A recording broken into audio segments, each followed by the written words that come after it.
Wingardium Leviosa. Wingardium Leviosa. Ah, oh, Wingardium Leviosa.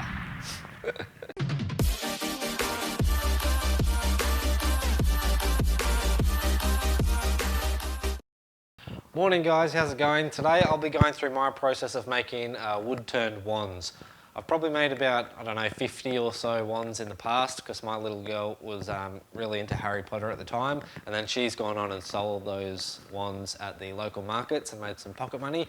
So for this I use a wood lathe just to turn the wands.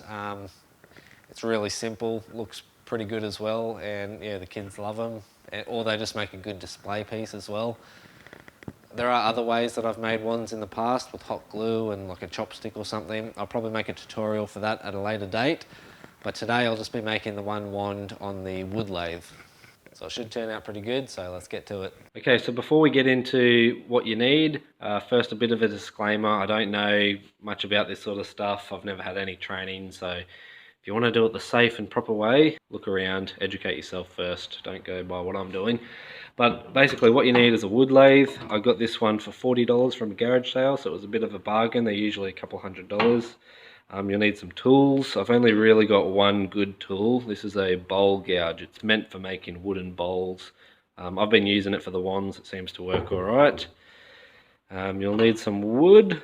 So I like to use smaller bits of wood.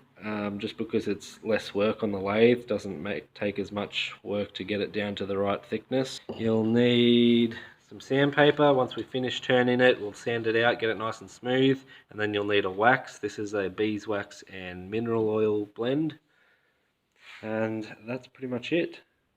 So the first step is to hot glue this end of the wand onto that piece of wood, which I've just screwed into a faceplate. Then I'll just wind this other little end forward just to hold it in place. Turn it on, it'll start spinning, and I can get started.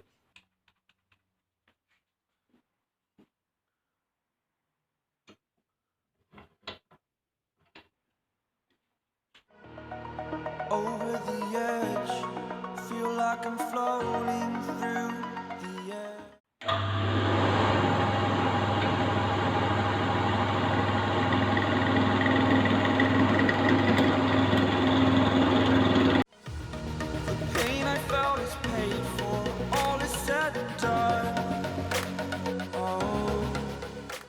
Okay, so that didn't take long at all to get a nice round shape. So now I've just got to start putting some details and some different shapes in this thing, so it's not too plain and boring.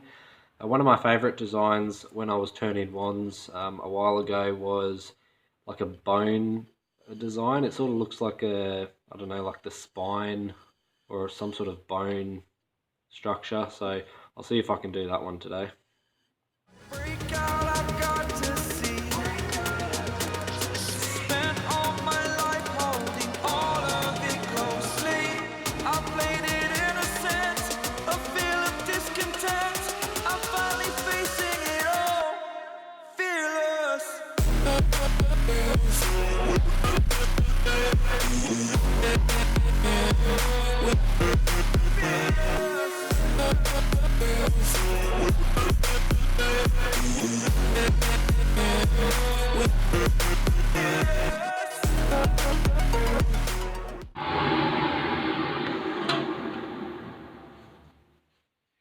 Okay, so here we are.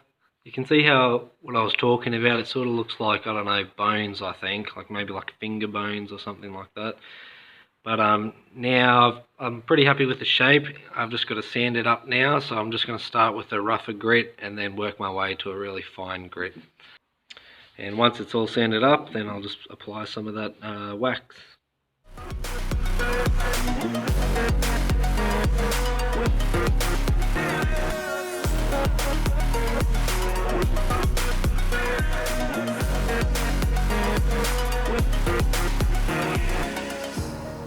Burning the bridge that keeps us. I'm here and I'm feeling fearless. Exaggerated, that's what you assume. Righto guys, here it is, the wooden bone wand. Really simple project, probably took me, I don't know, 15 minutes all up. and I'm happy with the way it turned out. You can do pretty much any shape that you can think of, any design. You could paint it, you could finish it in a different way, you could do some engravings or carvings on it. The options are almost endless when it comes to wand making. Some wands I even break the wood initially and pour some resin, even with some like glow-in-the-dark powder, and then turn that up so it's got like a glowing tip on it.